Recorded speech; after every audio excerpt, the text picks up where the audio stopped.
Hello everyone, उम्मीद करता हूँ आप सभी लोग स्वस्थ हैं। आज के सेशन में हम रेशियो एंड प्रोपोर्शन के सारे क्वेश्चन डिस्कस करेंगे जो एसएससी सीजीएल 2023 टीयर 1 में पूछे गए थे।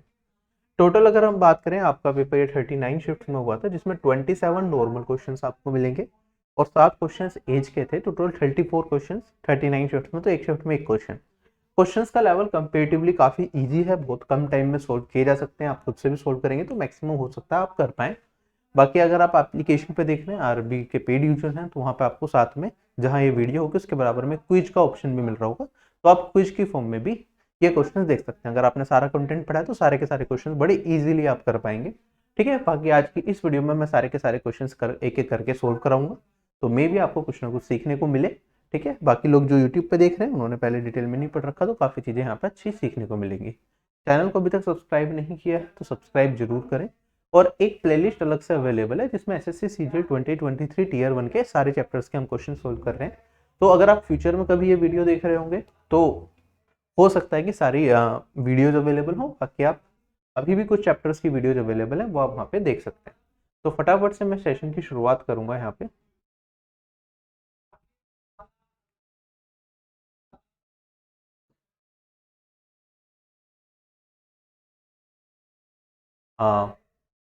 ऐसी मल्टीपल प्लेलिस्ट आपको चैनल पे मिलेंगी। प्रीवियस ईयर पेपर्स आपको सारे टेलीग्राम पे मिल जाएंगे। मॉक फॉर्मेट में सारे पेपर्स दे रहे हैं प्रीवियस ईयर के, सीजीएल 2023 के भी डाल रखे हैं, सॉल्यूशन भी डाले हुए हैं उनके। CHSL 2023 सीजीएल में सारे पेपर्स आपको यहाँ पे आरबी के एप्लीकेशन पे फ्री ऑफ कॉस्ट मिलेंगे, जिसे आप एज अ मॉक दे सकते हैं।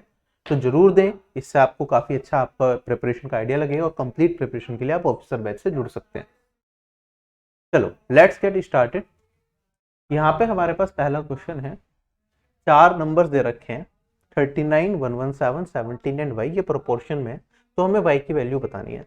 तो 2-3 चीजें मैं छोटी सी आपको प्रोपोर्शन से रिलेटेड बता देता हूँ जिन लोगों को नहीं पता, जिससे कि सारे क्वेश्चन कर पाए। अगर हमें दे रखे हो ए और बी, 2 नंबर दे रखे हैं और हमें इनका क्या निकालना है, मीन प्रोपोर्शन निकालना है। तो 2 नंबर का मीन प्रोपोर्शन होता है रूट ए बी। अगर मुझे इनका क्या निकालना है, थर्ड प्रोपोर्शन निकालना है, तो वो होता है मेरे पास B square divided by A. क्या ये चीज समझ में आ गई? तो थर्ड प्रोपोर्शन के जनरली सेंस ये बनती है, इसे इस तरीके से लिखते हैं A ratio B, B ratio C. ठीक है, इसमें जो सी होता है हमारा वो थर्ड प्रोपोर्शन होता है, और ये जनरली हमारा क्या डिनोट करता है, A by B equals to B by C. इसका मतलब ये बनता है, और यहाँ से आप निकालेंगे तो सी आ जाएगा बी स्क्वायर डिवाइडेड बाई ए। ठीक है, तो ये हमारा हो गया थर्ड प्रोपोर्शन। अगर हमारे पास 4 नंबर दे रखे हो, ठीक है, मेरे पास 4 नंबर्स कौन कौन से हैं, से एक कहा ए है, एक है बी, एक है सी और डी है। तो इसमें क्या होता है, डी हमारा फोर्थ प्रोपोर्शन कहलाता है। और रिलेशनशिप क्या होती है, इसे हम जनरली लिखते हैं A ratio B, C ratio D. इसका मतलब होता है ए बाय बी बराबर होगा सी बाय डी के। ठीक है, और इसे अगर आप क्रॉस मल्टीप्लाई करें तो ए इंटू डी ये बराबर हो जाएगा बी इंटू सी के। और अगर खाली मुझे डी को सेपरेट करना हो तो मैं कह सकता हूँ डी बराबर हो जाएगा B into C divided by A. ये सारे के सारी चीजें याद रखना बहुत इंपॉर्टेंट है, छोटा सा कंसेप्ट है और इस पे बेस्ड बहुत सारे क्वेश्चन हम सोल्व करेंगे, कुछ ही सेकंड्स में आंसर भी आएंगे। क्वेश्चन में कहता है कि मेरे पास 4 नंबर से प्रोपोर्शन में है, तो हमें क्या बताना, वाई बताना। वाई क्या है, मेरा फोर्थ प्रोपोर्शन है, लास्ट वाला नंबर है। तो मेरे पास जो लास्ट वाला नंबर जो फोर्थ प्रोपोर्शन होगा वो किसके बराबर होगा, सेकंड और थर्ड नंबर का multiplication divided by first number. Solve करेंगे 39 से ये पूरा का पूरा 3 टाइम्स कट जाएगा, और 17 इंटू में 3 मेरे पास आ जाएगा 51। ये सारी की सारी थ्योरी अच्छे से याद कर लो अगर आपको याद नहीं है, क्योंकि बार बार मैं इस चीज को रिपीट नहीं करूंगा। ठीक, बाई मिस्टेक यहाँ पे आंसर्स लिखे हुए रह गए हैं। ठीक है, फिर भी आपको खुद से ट्राई करके ही आंसर निकालना होगा। कहता है मीन प्रोपोर्शन बता दो 7 और 112 का। मीन प्रोपोर्शन क्या होता है, रूट में इन दोनों नंबर का मल्टीप्लीकेशन। अब देखो 7 है इसके अंदर, तो मुझे पता है 7 तो बाहर आएगा आएगा, वरना रूट में वैल्यू रह जाएगी। अगर चारों ऑप्शन में रूट में कुछ भी नहीं है तो 7 का मल्टीपल तो होगा होगा, और 7 का मल्टीपल चारों ऑप्शन में है, तो मुझे सोल्व करना पड़ेगा। तो इसे ब्रेक करूंगा 7 की टर्म्स में, तो 7 इंटू में कितना है, ये 16 है। तो मैं 7 इंटू 7 से 7 बाहर निकलेगा, 16 से 4 बाहर निकलेगा, और ये वाली वैल्यू आ जाएगी मेरे पास 28। क्वेश्चन खत्म हो गया, मैं ऑप्शन की मदद की जरूरत ही नहीं है। डायरेक्टली इस क्वेश्चन को हम सोल्व कर सकते हैं। अगला सवाल, एक स्कूल के अंदर बॉयज और गर्ल्स का रेशियो दे रखा है 11:15। जो गर्ल्स है वो 200 ज्यादा है बॉयज से, तो हमें बताना है नंबर ऑफ बॉयज कितने होंगे। अगर गर्ल्स ज्यादा है तो गर्ल्स कितनी ज्यादा है, यहाँ पे 15 में से 11 को घटाया 4 रेशियो। 4 रेशियो किसे रिप्रेजेंट कर रहा है, 200 को। तो एक रेशियो किसे रिप्रेजेंट करेगा, 50 को। हमें पता ना बॉयज कितने हैं, बॉयज का रेशियो कितना है, 11। तो 11 इंटू में 50 कितना हो गया मेरे पास, 550 आंसर आ गया। वरना आप ऑप्शंस पे देखते तो ये चेक करते कि 11 का मल्टीपल कौन सा है, क्योंकि 11 रेशियो दे रखा था यहाँ पे। तो 11 का मल्टीपल अगर मैं देखता तो हो सकता था मल्टीपल ऑप्शंस करेक्ट होते, तो मैंने डायरेक्टली आंसर निकाल लिया। बहुत छोटा सा सवाल था, अगर बहुत मुश्किल कैलकुलेशन होती तो शायद उस केस में मैं मल्टीपल से चेक करके अपना आंसर वेरीफाई करने की कोशिश करता, और हो सकता 2 ऑप्शन मैच करते तो मेरा टाइम वेस्ट हो जाता। क्वेश्चन में कहता है कि ए और बी 2 लोग हैं, उनके पास कुछ टॉफीज हैं, ठीक है। ए ने एक टॉफी बी को दे दी, अब उनके पास बराबर टॉफीज हैं। इस तरह के सवाल भी पहले पूछा हुआ है। अगर ए के पास इनिशियली ए टॉफी और बी के पास बी टॉफी है, ए ने एक टॉफी बी को दे दी, तो ए की तो एक कम हो गई और बी की एक बढ़ जाएगी, और दोनों के पास टॉफी क्या हो गई, इक्वल हो गई। आगे कहता है अगर बी ए को एक टॉफी दे दे, मतलब बी ने क्या करा, ए को एक टॉफी दे दी, तो ए की अब टॉफी कितनी हो गई, A+1। तो जो ए की टॉफी है वो बी की टॉफी से डबल हो जाएंगी, तो बी के पास अब जो टॉफीज है इसकी डबल ए की टॉफीज हो जाएंगी। हमें बताना है नंबर ऑफ टॉफीज ए और बी के पास मिला के कितनी है। तो सॉल्व कर लेंगे, मेरे पास 2 इक्वेशन है, 2 वेरिएबल है। अगर ए को मैं रिप्लेस कर दूं बी की टर्म्स में, तो ये 1 इधर चला जाएगा, तो ए हो जाएगा B+2। क्या हो जाएगा, B+2 हो जाएगा। अगर मैं सॉल्व करूंगा तो यहाँ पे B+3 है, यहाँ पे 2B है, B से B कटेगा तो इधर बचेगा B, और यहाँ पे 3 और इधर जाके 2 ऐड होगा तो 5।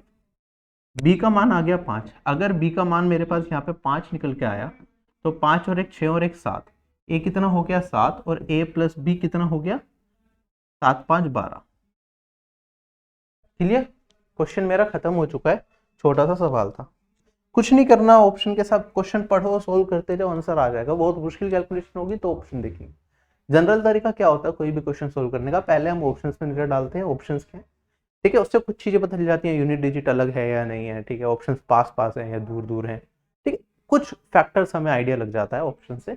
तो तरीका यही होता है, पहले ऑप्शन पे नजर डाली, फिर क्वेश्चन को पढ़ना स्टार्ट किया, फिर सोल्व करते हैं। मैंने ऑप्शन देखा, फर्स्ट इंस्टेंस में कुछ ज्यादा समझ नहीं आया, बस ये पता चल रहा है यूनिट डिजिट डिफरेंट है। बाकी अब हम क्वेश्चन को पढ़ता हूँ। एक बैग है जिसके अंदर रेड, ग्रीन और ब्लू पेन है, और उनका रेशियो दे रखा है 7:4:9। कहता है कि अगर टोटल पेन मेरे पास 320 है तो कितने रेड होंगे। तो टोटल कितने हो जाएंगे, सारे रेशियो को ऐड कर लेंगे, ये बन गया 20 रेशियो। 20 अगर 320 है तो एक रेशियो किसके बराबर हो गया, 16 रेशियो के। रेड बैग्स बताने तो रेड है 7 रेशियो, 7 इंटू में 16 कितना होता है, 112। क्वेश्चन हो गया मेरा खत्म। कुछ नहीं करा, क्वेश्चन पढ़ा, सोल्व कर लिया। इतने सिंपल सिंपल क्वेश्चन भी एग्जाम में पूछे जाते हैं। अगले सवाल पे मैं अब चलने जा रहा हूं। क्वेश्चन में कहता है एक बैग है, ठीक है, उसके अंदर यहाँ पे 550 रुपए हैं, 50 पैसे की फॉर्म में, 25 पैसे की फॉर्म में और 20 पैसे के सिक्कों की फॉर्म में। और ये सिक्के कितने कितने हैं, उनका रेशियो भी दे रखा है 2:3:5। हमें बताना है कि कितने पैसे कंट्रीब्यूट किए गए, सॉरी डिफरेंस क्या होगा जो पैसे कंट्रीब्यूट किए गए इन द फॉर्म ऑफ 50 पैसे कॉइंस एंड 20 पैसे कॉइंस। कैसे सोल्व करेंगे, आप कहेंगे सर मुझे पता है वैल्यू इनटू में क्वांटिटी क्या होता है, ये बराबर होता है अमाउंट के, कि कितने सिक्के लिए, एक सिक्के की कीमत कितनी है, इन दोनों को मल्टीप्लाई कर दूंगा तो टोटल पैसे मेरे बन जाते हैं। तो हमारे पास यहाँ पे 50 पैसे हैं, यहाँ पे 25 पैसे हैं और यहाँ पे 20 पैसे के सिक्के हैं। ये हो गई वैल्यू।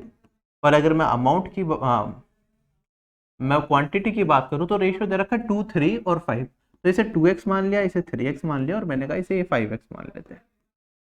तो कंट्रीब्यूशन टोटल अमाउंट में कितना होगा, 50 पैसे के सिक्के का 2x है तो मेरे पास 100x कंट्रीब्यूशन है, यहाँ पे मेरे पास 75x कंट्रीब्यूशन है, और यहाँ पे मेरे पास 100x कंट्रीब्यूशन है। इन तीनों का जो सम है वो कह रखा है कि हमें कितना दे रखा है, 550 दे रखा है। हमें डिफरेंस बता दो 50 पैसे के सिक्कों का और 20 पैसे के सिक्कों का जो कंट्रीब्यूशन टोटल अमाउंट में वो क्या होगा।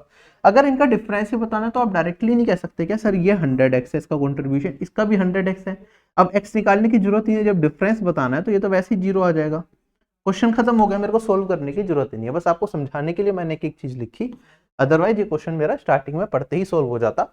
हम ऐसे ही कर लेते कि 50 इंटू में 200, 20 इंटू में 500, कट गया। नहीं कटता तो मुझे पूरा सोल्व करना पड़ता, एक्स की वैल्यू निकालता और जो भी वैल्यू बनती उसकी वैल्यू बतानी पड़ती। क्लियर, सिंपल सवाल था। अगला सवाल हमारे पास कहता है ए और बी ने कुछ पैसे बिजनेस में लगाए 7:5 में, 15% तो टोटल प्रॉफिट चला गया चैरिटी में। ठीक है, जो ए का प्रॉफिट है चैरिटी के अंदर, सॉरी जो ए का प्रॉफिट बचा वो बचा मेरे पास 5950, तो हमें बताना टोटल प्रॉफिट कितना होगा। देखो ए और बी दो लोग हैं, प्रॉफिट का रेशियो 7:5, टोटल हो गया मेरे पास 12 रेशियो, है ना। 12 रेशियो कितने को रिप्रेजेंट करेगा, आप कहेंगे सर 15% चैरिटी में जाने के बाद जो पैसा बचेगा वही इनका एक्चुअल प्रॉफिट होगा। तो मेरे पास टोटल प्रॉफिट को अगर 100% मान लो तो ये 85% को रिप्रेजेंट करेगा। 100% हमें बताना है कि क्या रहा होगा। ठीक, अगर मैं सोल्व करना यहां से स्टार्ट करता हूं तो आप कहेंगे सर 7 का मान पता है, ए का प्रॉफिट टोटल कितना है मेरे पास 5950, अगर मैं काटूंगा तो कितना जाएगा 850 टाइम्स जाएगा। अगर 850 है एक रेशियो का मान, तो 12 रेशियो का मान कितना होगा मेरे पास 12 इंटू में 850। ये हो गया मेरा टोटल प्रॉफिट जो ए और बी के पास बचेगा आफ्टर गिविंग चैरिटी। चैरिटी देने के बाद अगर इनके पास इतना पैसा है तो ये किसे रिप्रेजेंट कर रहा है, टोटल प्रॉफिट के 85% को। तो 85% को अगर ये रिप्रेजेंट कर रहा है तो 1% डिवाइडेड बाई 85 और 100% इंटू में 100, ये मेरा क्या हो जाएगा टोटल प्रॉफिट। सोल्व करूंगा तो यहां से 10 बनेगा और ये 12,000 मेरे पास इस क्वेश्चन का आंसर आ जाएगा। क्लियर है सभी लोगों को, ऑप्शन नंबर डी क्या हो गया करेक्ट। सिंपली डुएबल क्वेश्चन, कोई ज्यादा दिमाग लगाने वाला सवाल में नहीं। क्वेश्चन में कहता है थर्ड प्रोपोर्शन बता दो इसका और इसका। थर्ड प्रोपोर्शन क्या होता है, अगर ये मेरी फर्स्ट टर्म है ए और ये है मेरे पास बी, तो थर्ड प्रोपोर्शन होता है B square divided by A. तो ये एक्स माइनस वाई का whole square divided by X square minus Y square. Orally करने वाला सवाल, मुझे पता है इसे X minus Y into X plus Y में ब्रेक कर सकता हूं, और अगर इसे ब्रेक कर सकता हूं तो x माइनस वाई से एक x माइनस वाई जाएगा, तो x minus Y divided by X plus Y बचेगा। यही मेरा इस सवाल का उत्तर है, क्वेश्चन हो गया खत्म। अगर इस क्वेश्चन का बहुत मुश्किल वैल्यू पूछ लेते हैं जिसमें कैलकुलेशन करनी पड़ती, कंप्यूटेशन करनी पड़ती, तो इस तरह के सवाल में मैं x और y की वैल्यू अपनी मर्जी से कुछ भी एज्यूम करके भी क्वेश्चन को सोल्व कर सकता था। ठीक है, ये वैसे रेशियो प्रोपोर्शन का है, अगर इसे मुश्किल बनाना होता तो इसे एवरेज में और डीप में ले जाया जा सकता था सवाल को और मुश्किल बनाया जा सकता था, बट दिस वॉज सिंपल, तो हमने डायरेक्टली बेसिक फॉर्मूले से ही कर लिया। कह रहा है कि 405 रेशियो वाई, फिर ये डबल, फिर y ratio 125, y greater than 0 है तो y की वैल्यू बता दो। आप कहेंगे सर इसका मैंने स्टार्टिंग में बताया था मतलब क्या होता है, इसका मतलब है 405 डिवाइडेड बाय y, ये बराबर होगा y डिवाइडेड बाय 125। सोल्व कर लेंगे तो y स्क्वायर किसके बराबर हो गया 405 इंटू में 125। y का मान y ग्रेटर देन 0 है तो उसमें सिर्फ पॉजिटिव वेरिएंट लेना है, तो मेरा आंसर क्या होगा, ये चार ऑप्शंस भी दे रखे हैं कि क्या आएगा। अब इसे देखते ही मैं बता सकता हूं कि मेरा आंसर क्या आएगा। आप देखोगे सर रूट लगा देंगे तो y की वैल्यू निकल जाएगी। ठीक है, इसमें अगर मैं रूट लगा दूं तो मेरे पास क्या निकल जाएगी y की वैल्यू। अब मेरे को ये समझ में आ रहा है, देखो ये 125 है, ये 5 की पावर 3 है और ये 405 है, तो 5 की पावर 1 से तो कटेगा लास्ट में 5 है, तो जो भी आंसर होगा 5 की पावर 4 मतलब 5 स्क्वायर से कटेगा 5 का स्क्वायर होता है 25 का डिविजिबिलिटी रूल कहता है कि लास्ट की दो डिजिट 25 से कटनी चाहिए। चारों ऑप्शन में देखूं क्या ये 25 से कट रहा है, नहीं, ये कट रहा है, क्या ये कट रहा है, नहीं कट रहा, क्या ये कट रहा है, नहीं कट रहा। ऑप्शन नंबर बी करेक्ट होगा, वरना आप सॉल्व भी करेंगे तो 405 इज नथिंग बट 5 इंटू में 9 की पावर 2, तो यहां से बाहर आएगा 9, 25 इंटू में 9 225। ठीक, डायरेक्टली पूरा डिटेल में अगर आपको सॉल्व करना है तो इस तरीके से किया जा सकता है। अगला सवाल हमारे पास, हमें फोर्थ प्रोपोर्शन बताना है। इसका फोर्थ प्रोपोर्शन क्या होगा, सेकंड और थर्ड का multiplication divided by first, that is 144। आप देखेंगे यहाँ पर डायरेक्टली ये टेबल भी याद हो जाता है, इस टाइप के बहुत सवाल कर लिए हैं। 72 से काटूंगा तो 2 और ये आएगा 3, और 2 से इसे काट दूंगा तो मेरे पास आएगा 96। 96 को 3 से मल्टीप्लाई अगर मैं कर दूंगा तो मेरे पास वैल्यू क्या आएगी यूनिट डिजिट से, 6 3 18, 8, 4 ऑप्शन में अलग यूनिट डिजिट है, ऑप्शन नंबर डी करेक्ट होगा। वरना पूरा भी मल्टीप्लीकेशन कर देते तो कोई दिक्कत नहीं थी। अब देखो ये डायरेक्टली प्रोपोर्शनल वाले सवाल आ गए। A varies directly as B plus 18। अगर ए 108 है तो बी 36 है। Find the value of A when B equals to 68। किस तरीके से करते हैं इस तरह के सवाल को? बस हमें दे रखा है कि ए डायरेक्टली प्रोपोर्शनल है किसके, बी प्लस 18 के। इसका मतलब क्या होता है, इसका मतलब सिर्फ है कि a1 डिवाइडेड बाई a2 जो होगा वो किसके बराबर होगा, वो b1 plus 18 divided by b2 plus 18 के बराबर होगा। अगर ऐसे 3 वैल्यू होती तो मैं कहता a1 का रेशियो, a2 का रेशियो, a3 का रेशियो, b1 प्लस 18 का ratio, b2 plus 18 ratio, b3 plus 18 के रेशियो के बराबर होता। ठीक है, रेशियो एंड प्रोपोर्शन का क्रैश कोर्स भी मैंने डाला हुआ है यूट्यूब पे, 2.5 से 3 घंटे की वीडियो। अगर वो वीडियो भी आपने देख ली, सारे क्वेश्चंस आप कर सकते हो। क्रैश कोर्स की मैथ्स की अलग से प्लेलिस्ट अवेलेबल है। ठीक है, अगर मैं सोल्व करता हूं इस वाले क्वेश्चन को तो मेरा आंसर आ चुका है। क्वेश्चन में कहता है कि यदि a 108 है तो b मेरे पास कितना होता है, 36 होता है। आगे कहता है यदि b 68 हो जाए तो मेरे पास a का मान क्या होगा, ये मुझे निकालना है। तो सोल्व कर लेंगे। 36 जमा 18 54 हो गया। 54 से 108 को काटूंगा तो 2 टाइम्स कट जाएगा। अब यहाँ पे 68 प्लस 18 इज नथिंग बट 86। 86 को 2 से करूंगा 172। a2 की मान आ गया। ये क्वेश्चन हो गया खत्म। चले अगले सवाल पे। ओरली करने वाले सवाल है मैक्सिमम, विदाउट पेन सारे किए जा सकते हैं। अब देखो एलसीएम एंड एचसीएफ से रिलेटेड सवाल कहता है, एलसीएम और एचसीएफ दो नंबर्स का 12 एंड 2 दे रखा है हमें, और कहता है कि मीन प्रोपोर्शन बता दो इन नंबर का। सबसे पहले तो एलसीएम और एचसीएफ दे रखा हो दो नंबर का, तो मुझे पता है नंबर 1 इंटू में नंबर 2 किसके बराबर होता है, इनके एलसीएम इंटू एचसीएफ के बराबर होता है। अगर मुझे मीन प्रोपोर्शन बताना है तो इन दोनों नंबर का मीन प्रोपोर्शन क्या होगा, रूट में नंबर 1 इंटू नंबर 2। इसका मतलब रूट में एलसीएम इंटू एचसीएफ। तो मेरा आंसर क्या आ गया यहाँ पे, 12 और 2 बाहर आ जाएगा मेरे पास और रूट 6 बचेगा अंदर। क्या क्वेश्चन मेरा खत्म हो चुका है? बिल्कुल खत्म हो चुका है मेरे भाई। चले आगे। जिन लोगों ने पढ़ रखा है उन्हें समझ आ रहा होगा कि एक एक चीज आप क्लास के अंदर रेलिवेंट पढ़ाई जाती है, जिससे कि आपका एग्जाम में कोई सवाल ना छूटे, और इतना ज्यादा मुश्किल चीजें भी नहीं आपको कराई जाती जो एग्जाम में पूछी नहीं जाती कभी भी। ठीक है, एक बार आप डिटेल में सारी चीजें पढ़ लेंगे तो उस टॉपिक से रिलेटेड कोई भी सवाल आपको मिलेगा नहीं ऐसा जो आप खुद से ना करें। कहता है थर्ड प्रोपोर्शन बता दो 25 और 35 का। थर्ड प्रोपोर्शन क्या होगा, बी स्क्वायर डिवाइडेड बाई ए। यही तो होता है थर्ड प्रोपोर्शन। 25 है, 5 5 के 2 फैक्टर आएंगे, 5 से काटूंगा तो 7, 5 से काटूंगा तो 7, और ये 25 एलिमिनेटेड, आंसर आ गया 49। नेक्स्ट सवाल पे चलते हैं। अब देखो कितना इजी सवाल है हमारे पास। कहता है राधिका के पास 2 डॉग हैं, 3 रैबिट्स हैं और 4 पैरेट्स हैं। हमें बताना है कि रैबिट्स और टोटल पेट्स का रेशियो क्या होगा। तो रैबिट कितने हैं, 3। टोटल पेट्स कितने हो गए, 2 + 3 5 और 4 9, 1:3। यही तो मेरा इस क्वेश्चन का आंसर होगा। खत्म हो गया सवाल।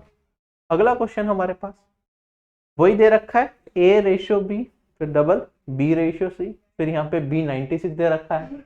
हमसे पूछा A और C की क्या पॉसिबल वैल्यू हो सकती है। इसका मतलब क्या होता है, मैंने आपको पहले भी बताया है, A/B इक्वल्स टू B/C। ये इसका मतलब है। इसका मतलब यहाँ पे A इंटू C किसके बराबर आ गया, B स्क्वायर के बराबर आ गया।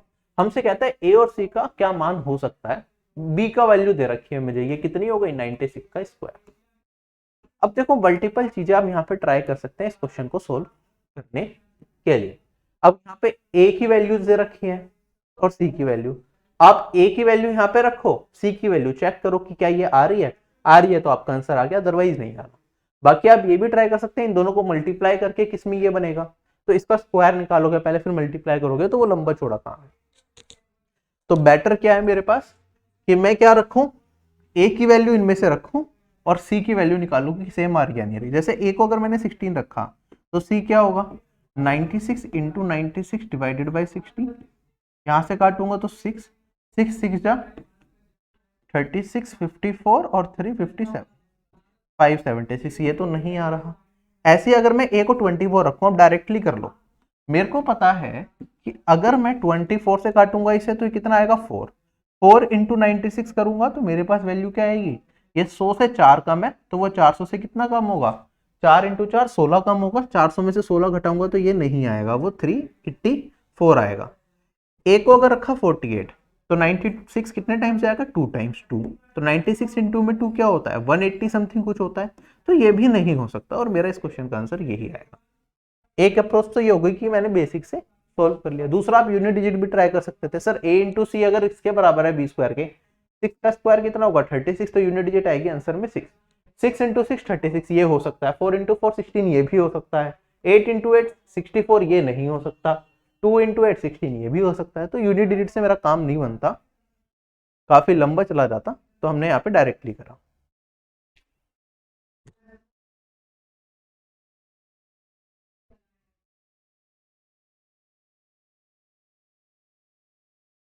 कैमरे में थोड़ी सी दिक्कत है, ये बार बार ऑफ हो रहा है, please be patient.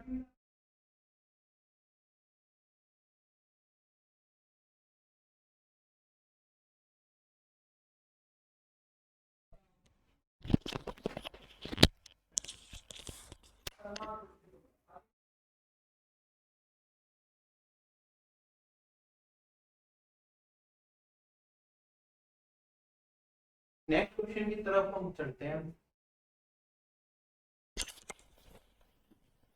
Next question हमारे पास, हमें इनका क्या बताना है, फोर्थ प्रपोर्शन, तो वो क्या हो जाएगा, जल्दी से बताओ, सेकंड और थर्ड टर्म को मल्टीप्लाई डिवाइडेड बाय हमारे पास फर्स्ट टर्म डेट इज 8, 4 से काटूंगा 3 और यहाँ पे बचेगा 2 से काटूंगा 7, 21, 7 इंटू 3 21 इज द आंसर।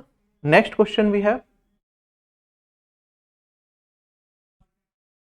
ये दे रखा है हमें y की वैल्यू बतानी है, तो क्या होगा, आपको पता है 28 बाई 98, 98 बाई वाई आएगा, अगर y की वैल्यू निकालूंगा तो 98 इंटू 98 डिवाइडेड बाई 28 आने वाला है, ठीक है।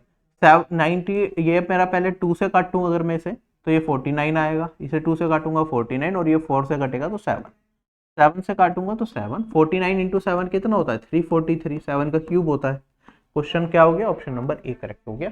नेक्स्ट क्वेश्चन पे अब हम मूव करते हैं। 3 नंबर्स का रेशियो दे रखा है, कहता है स्मॉलेस्ट और ग्रेटेस्ट के बीच का जो डिफरेंस है वो 12 है, हमें बताना है वो नंबर जो ना स्मॉलेस्ट है ना ग्रेटेस्ट है। कैसे सोल्व करेंगे, अगर रेशियो दे रखा है तो पहले रेशियो सिंप्लीफाई करेंगे। रेशियो सिंप्लीफाई करने के लिए हम क्या करते हैं, इन तीनों का एलसीएम लेते हैं, 5, 6 और 10 का एलसीएम कितना आएगा 30, जो एलसीएम आता है उसे मल्टीप्लाई कर देते हैं तीनों रेशियोज में। सोल्व करूंगा, 5 से 6 गुना जाता है तो 4 6 24 पहला नंबर का रेशियो, फिर यहाँ से 5 टाइम्स जाएगा 6 से तो 5 इंटू 5 25 और 10 से डिवाइड करूंगा 30 को तो 3 9 3 27। लार्जेस्ट और स्मॉलेस्ट नंबर का रेशियो में डिफरेंस कितने का है, 3 का है, ठीक है। इनका डिफरेंस हमें दे रखा है 12 का, तो एक रेशियो किसके बराबर हो गया, 4 के बराबर हो गया। हमसे पूछा है जो ना सबसे छोटा ना सबसे बड़ा, तो वो क्या है 25, 25 में 4 से गुना करूंगा तो 100, यही मेरा क्या आएगा इस क्वेश्चन का आंसर आएगा। क्वेश्चन हो गया खत्म। नेक्स्ट क्वेश्चन पे चलते हैं, फटाफट से देखिएगा।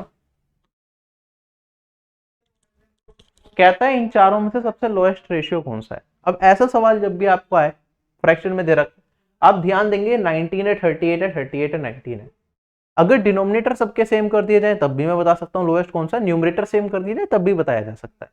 यहाँ पे डिनोमिनेटर सेम करना मेरे लिए आसान है, तो आप देखेंगे 38 बना दूं क्या, रेशियो में किसी से भी मल्टीप्लाई कर तो कुछ फर्क पड़ेगा नहीं, इसमें 2 से मल्टीप्लाई कर दिया 38, 38 38, इसमें भी 2 से मल्टीप्लाई कर दिया 38, तो मेरे पास न्यूमरेटर वाला पार्ट क्या रहेगा, डिनोमिनेटर तो सेम हो गया, तो न्यूमरेटर वाला पार्ट 16 है, यहाँ पे 17 है, यहाँ पे 15 है और यहाँ पे कितना है 26 है। सबसे छोटा कौन सा है 15, तो लोएस्ट नंबर कौन सा बन जाएगा, lowest ratio C, that is this.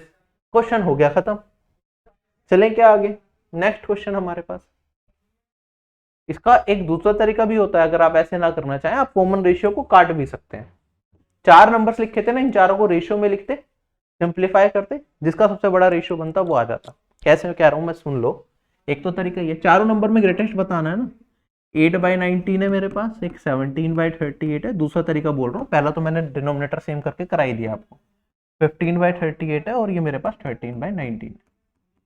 आप कहते हैं सर डिनोमिनेटर देखते हैं, चारों नंबर को कंपेयर करना है ना, 19 से काट दूंगा तो ये 2 है, ये 2 है। अब कंपेयर करना है, आप आराम से कर लो। 7 से काटूंगा 8.5 आ जाएगा, ये यहाँ से काटूंगा 7.5 आ जाएगा। कौन सा सबसे छोटा है? सबसे छोटा ये वाला आ गया, चारों में यही आंसर है, खत्म हो गया। नहीं काटना तो इसका एलसीएम लेके मल्टीप्लाई कर देते, तब भी आप कंपेयर कर सकते थे। इस तरीके से हमने किया है। आगे बढ़ता हूँ, इन तीनों का फोर्थ प्रोपोर्शनल बताना है। फिर से वही क्वेश्चन, ये क्या हो जाएगा? 32 इंटू में 13 डिवाइडेड बाई 8, क्या b into C divided by a is nothing but d।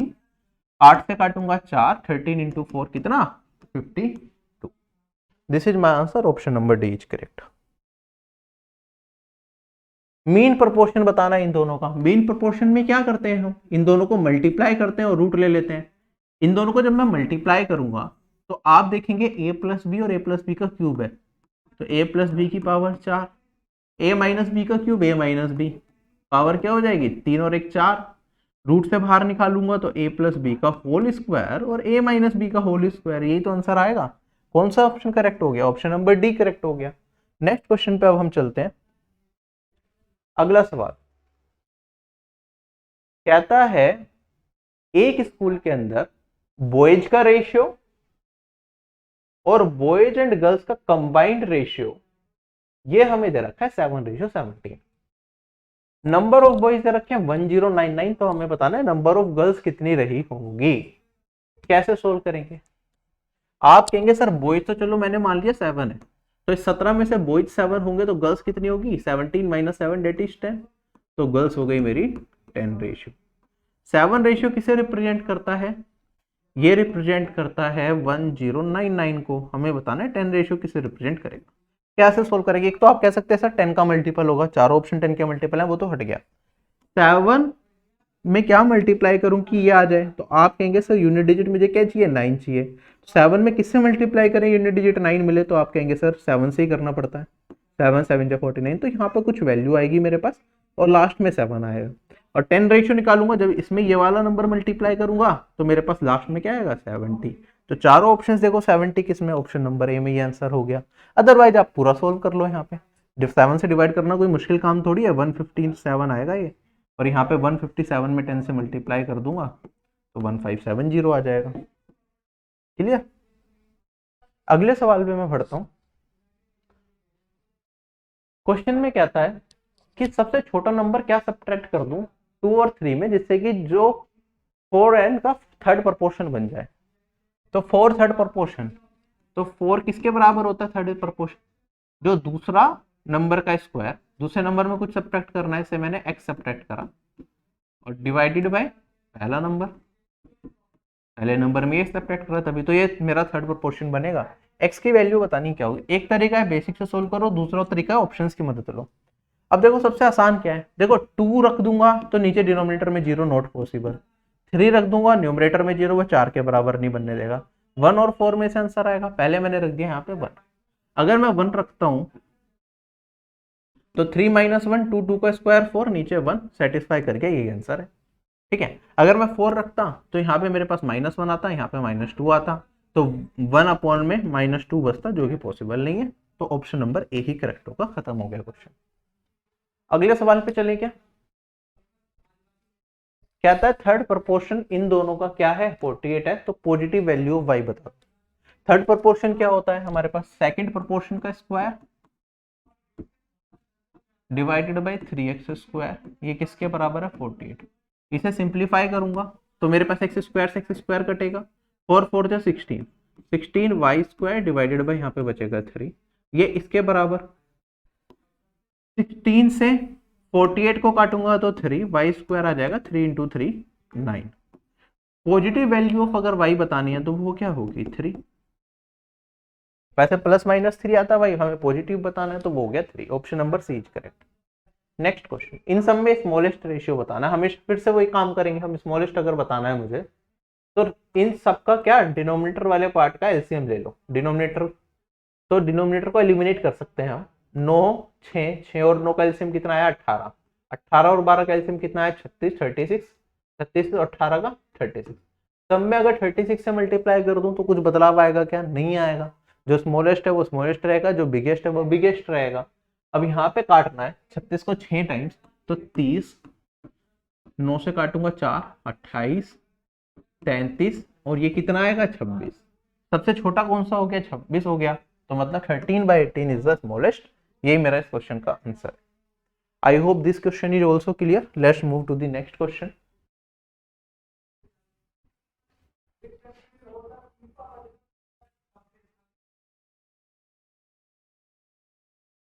देखो क्वेश्चन, इसका थर्ड प्रोपोर्शन बताना है।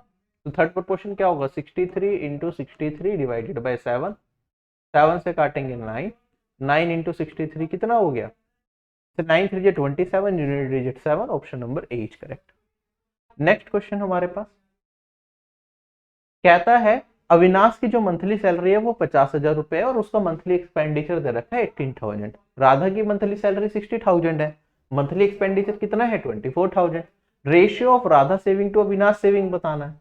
तो सेविंग क्या होता है? सेविंग होता है इनकम माइनस एक्सपेंडिचर। इनकम क्या होता है? मेरी सैलरी भी होती है ना। तो अगर मैं बात करता हूं अविनाश की सेविंग कितनी हो जाएगी? 50 माइनस 18 दैट इज 32,000। अविनाश की सेविंग हो गई। राधा की सेविंग की बात करेंगे तो 60 माइनस 24 दैट इज 36,000 हो गई। उनका रेशियो बताएंगे तो 8,000 से काट दूंगा, ये आ जाएगा 8:9। इनकी सेविंग का रेशियो क्या आ जाएगा? हमें बताना है राधा की सेविंग रेशियो अविनाश की सेविंग। राधा की नीचे वाली है तो राधा रेशियो अविनाश बताऊंगा तो ये आएगा 9:8। यहाँ पे गलती नहीं करनी, कभी 8:9 मार्क कर दो। 9:8 is the correct answer, option number A. अब हमारे पास कुछ 7 क्वेश्चन है एज से रिलेटेड, फटाफट से वो भी सॉल्व करेंगे, वो भी मुश्किल नहीं है। रेशियो में ही जनरली हम एज भी पढ़ते हैं। क्वेश्चन में कहता है जो प्रेजेंट एज है रहीम की वो 5 टाइम्स है present age of his daughter Savita. तो प्रेजेंट एज की बात कर रहा हूं, रहीम है और उसकी बेटी श्वेता है। इनका एज का रेशियो है 5:1। 7 ईयर्स फ्रॉम नाउ, अभी से 7 साल के बाद, अगर 7 साल आगे चले जाएं तो उस टाइम पे क्या होगा? आपको सारी चीजें वैसे लिखने की भी जरूरत नहीं है। रहीम की एज 3 गुना हो जाएगी सविता से। तो एज का रेशियो हो गई। हमें बताना है प्रेजेंट एज ऑफ रहीम। देखो जनरली इस तरह के क्वेश्चन में हमें ये चीज समझ आती है, प्रेजेंट एज में रहीम की एज अगर 5 रेशियो है तो 5 का मल्टीपल मेरा आंसर आएगा। और 4 ऑप्शन में अगर आप 5 का मल्टीपल देखें तो सारे ही 5 का मल्टीपल डायरेक्टली नहीं कर सकते। अब आगे क्या करना पड़ेगा इस सवाल के अंदर? अब आप यहाँ पे कहेंगे सर एज का जो डिफरेंस होता है दो लोगों का वो कभी भी चेंज नहीं होता। सपोज करो मेरे पास एक पर्सन है जिसकी प्रेजेंट एज 70 साल है और एक पर्सन है जिसकी प्रेजेंट एज क्या है से 65 साल है। अगर मैं 6 साल आगे चला जाऊं तो ये 76 ईयर्स हो जाएगी और ये 6 साल जाऊंगा आगे तो ये मेरे पास कितना हो जाएगा 71। क्या इनकी एज का जो डिफरेंस था 5 साल का वो बदला? नहीं बदला। एज का डिफरेंस सेम रहता है। यहाँ पे भी 5 साल है, ये हमेशा बराबर रहेगा चाहे आप कितने भी साल आगे जाएं चाहे पीछे जाएं। तो यहाँ पे भी मैं वही चीज कहूंगा कि सर अगर यहाँ पे एज का डिफरेंस ये 4 रेशियो है और यहाँ पे 2 रेशियो है तो मुझे इसे इक्वेट करना पड़ेगा तभी मेरा रेशियो मेंटेन होगा। अब ये 2 रेशियो को 4 रेशियो बनाने के लिए मुझे क्या करना पड़ेगा? इसमें एक एक्स्ट्रा 2 रेशियो मल्टीप्लाई करना पड़ेगा। तो मेरे पास प्रेजेंट एज अगर 5:1 है तो मेरे पास 7 साल के बाद उनकी एज का रेशियो कितना रहा होगा? 3 × 2 6 और यहाँ पे रेशियो 2। क्या ये चीज क्लियर हो गई? अगर मैं यहाँ पे डिफरेंस देखूं तो मेरे पास एज का कितना डिफरेंस आ गया? आप कहेंगे सर एक रेशियो एज तो श्वेता की बढ़ गई और एक ही रेशियो एज किसकी बढ़ गई? सविता की बढ़ी है इधर और एक रहीम की बढ़ी है। एक्चुअली में कितनी बढ़ी है? 7 ईयर। तो एक रेशियो रिप्रेजेंट करेगा 7 ईयर्स को और एक रेशियो अगर 7 ईयर को रिप्रेजेंट करेगा तो प्रेजेंट एज रहीम की कितनी हो जाएगी? 35 ईयर। 7 × 5।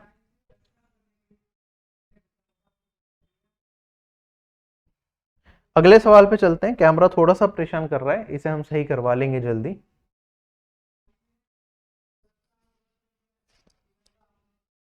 बिल्कुल सिमिलर टाइप का सवाल है। सुधीर और आशीष की करंट एज का रेशियो इतना है, 12 साल पहले उनकी एज का रेशियो इतना था। तो हमें बताना है सुधीर की एज 5 साल के बाद क्या होगी। तो प्रेजेंट एज है सुधीर और आशीष की कितनी? 5:7। 12 ईयर्स पहले, 12 साल पीछे जा रहे हैं, तो इनकी एज का रेशियो कितना था, 1:2। वही कहूंगा कि एज का डिफरेंस तो सेम ही रहा होगा, यहाँ पे 1 रेशियो है, यहाँ पे 2 रेशियो है, तो 2 रेशियो बनाने के लिए इसमें 2 से मल्टीप्लाई अगर ये करा तो मैंने यहाँ पे आ जाएगा 2 और ये हो जाएगा 4। एज का रेशियो मेंटेन हो गया। कितने, यहाँ पे 3 रेशियो एज घटी है, और 3 रेशियो किसे रिप्रेजेंट कर रहा है, 12 ईयर्स को। तो 1 रेशियो कितने को रिप्रेजेंट करेगा, 4 साल को रिप्रेजेंट करेगा। तो प्रेजेंट एज हमें क्या बताना है, 5 साल बाद की सुधीर की एज। तो सुधीर की प्रेजेंट एज कितनी हो गई, 5 × 4 ये हो गया 20 ईयर्स। 5 साल के बाद कितनी हो जाएगी, +5 ये हो जाएगी 25 ईयर्स। यही मेरा इस क्वेश्चन का उत्तर है।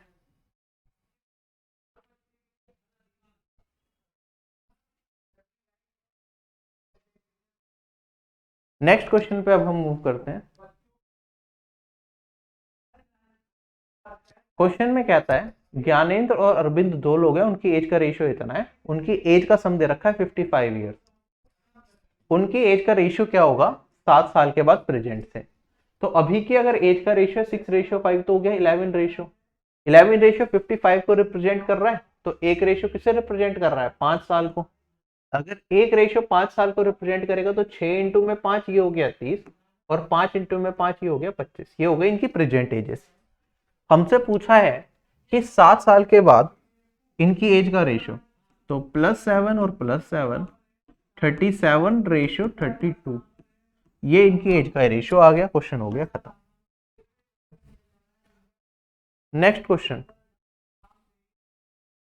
एक फैमिली के अंदर 3 मेंबर्स हैं, एवरेज एज फादर और मदर की 40 ईयर्स है, फादर मदर और डॉटर की एवरेज एज 30 ईयर्स है। तो हमें बताना है डॉटर की एज क्या होगी।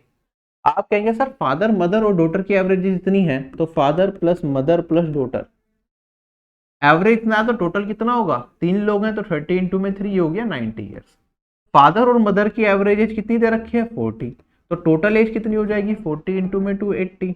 तो डॉटर की एज कितनी आ जाएगी, इसमें से इसे घटा दो, क्या ये 10 ईयर्स आ जाएगी मेरे पास डॉटर की एज। ये इस क्वेश्चन का आंसर है। ऑप्शन हो गया खत्म, आंसर हो गया ऑप्शन नंबर ए। अगला सवाल, मीनू 38 ईयर्स ओल्ड है, उसकी बेटी 8 ईयर्स ओल्ड है। कितने साल के बाद मीनू की एज डबल हो जाएगी अपनी बेटी की एज से। बेसिक से करेंगे, कोई दिमाग नहीं लगाना। ऑप्शन की मदद लेना चाहो ले सकते हो, लेकिन जरूरत नहीं है। मीनू की एज अगर 38 है, मैं मान लेता हूँ x ईयर्स के बाद उसकी एज क्या हो जाएगी, डबल हो जाएगी उसकी बेटी की एज के। तो उसकी बेटी की एज x ईयर्स के बाद कितनी होगी, 8 + x। अब जो ये एज है इसकी डबल है मीनू की एज। खत्म हो गया क्वेश्चन। 2x से x घटाएंगे तो x, और यहाँ पे मेरे पास 8 × 2 = 16, 38 में घटाऊंगा तो 22। ऑप्शन से करने से भी ज्यादा आसान है, हम बेसिक से कर रहे हैं इस तरह का सवाल। ऑप्शन करूंगा, चेक करूंगा, वेरीफाई करूंगा सारा का सारा, उससे बेटर है कि आप बेसिक से करें। सिंपल 1 लाइनर क्वेश्चन है। क्वेश्चन मेरे पास कहता है कि एक वीमेन जो है वो 28 ईयर ज्यादा ओल्डर है अपने बेटे से। 3 साल के अंदर हर एज ट्वाइस हो जाएगी उसके बेटे से, तो प्रेजेंट एज ऑफ सन बतानी है। कैसे सोल्व करेंगे, हमने कहा वीमेन की जो एज है वो सन की एज से कितना है, 28 ईयर ज्यादा है। आगे बढ़ते हैं। 3 साल के बाद वो क्या हो जाएगी, ट्वाइस हो जाएगी अपने बेटे की एज से। तो वुमेन की एज में भी हमने 3 साल जोड़ दिए और बेटे की एज में भी 3 साल जोड़ दिए। अब ये कितनी हो जाएगी इसकी, ट्वाइस। तो बेटे की एज से ट्वाइस हो जाएगी। इक्वेशन बन रही, 2 इक्वेशन 2 वेरिएबल सोल्व करके निकाल सकता हूँ। तो मैं किस तरीके से इस क्वेश्चन को सोल्व करूंगा, वीमेन की एज तो कितनी दे रखी है, सन +28, तो यहाँ पे सन +28 कर दो। सन +31 ये 2s है, s बचेगा मेरे पास, और यहाँ पे मेरे पास 31 - 6 25। प्रेजेंट एज ऑफ सन आ गई मेरे पास कितनी, 25। या तो आप ऐसे कर सकते हैं बिल्कुल बेसिक से, वरना आप रेशियो मेथड से करना चाहें रेशियो मेथड से भी कर सकते हैं। हमने कहा 3 ईयर हैंस की बात कर रहे हैं, तो एज का रेशियो वुमेन और उसके बेटे में कितना हो गया, 2:1। हमें तो पहले भी ये पता है मेरे भाई कि जो एज का डिफरेंस है वो तो मेंटेन रहेगा। तो 3 साल के बाद भी जो वुमेन होगी वो कितनी ज्यादा होगी अपने बेटे की एज से, वो 3 साल बाद भी वो 28 साल ही ज्यादा बड़ी होगी। तो 1:28 को 3 साल के बाद सन की एज कितनी होगी, 28 साल। तो प्रेजेंट एज कितनी हो जाएगी, 28 - 3 दैट इज 25 ईयर्स। तो ऐसे भी कर सकते हैं, कोई दिक्कत नहीं है। आपको इक्वेशन नहीं बनानी, रेशियो से ही करना है तो रेशियो से भी ये क्वेश्चन किया जा सकता है। चलता हूं अगले सवाल पे मैं। आज की क्लास का आखिरी सवाल है, बिल्कुल सिमिलर सा सवाल है। इस टाइप के क्वेश्चन ऑलरेडी 2-3 करा चुका हूं मैं। ये आपका होमवर्क का सवाल है। कमेंट सेक्शन में कमेंट करके बताना कि आपका आंसर आया या नहीं आया। अगर यूट्यूब पे देख रहे हो, आया तो यस कर देना, नहीं आया तो नो लिख देना। चल, bye bye everyone. I hope this video is helpful to you. आपका थोड़ा कॉन्फिडेंस बढ़ा होगा इस पर्टिकुलर चैप्टर में। बाकी रेशियो का डिटेल क्रैश कोर्स जो अवेलेबल है वो भी आप देख सकते हैं। बाकी कंप्लीट तैयारी के लिए आप आरबी पे ऑफिसर बैच ज्वाइन कर सकते हैं, जिसमें हर मंथ डेली टारगेट ग्रुप भी स्टार्ट होता है, जिसमें आपको ये बताया जाता है कि किस किस तरीके से आपको पढ़ना चाहिए, कोर्स की वीडियोस को आपको किस तरीके से देखना है, जिससे कि आप 8 महीने के दौरान अपना पूरा का पूरा कंप्लीट कोर्स कर पाए। बाकी कोर्सेज के वीडियो लेक्चर्स, उनकी पीडीएफ तो पहले से ही अवेलेबल होते हैं, जो आप देख के अपनी तैयारी कर सकते हैं। ठीक, तो इस वीडियो में यहीं तक रखते हैं। आप लोगों से मैं यहीं विदा लेना चाहूंगा। Bye bye everyone, take care, have a nice day and जय हिंद।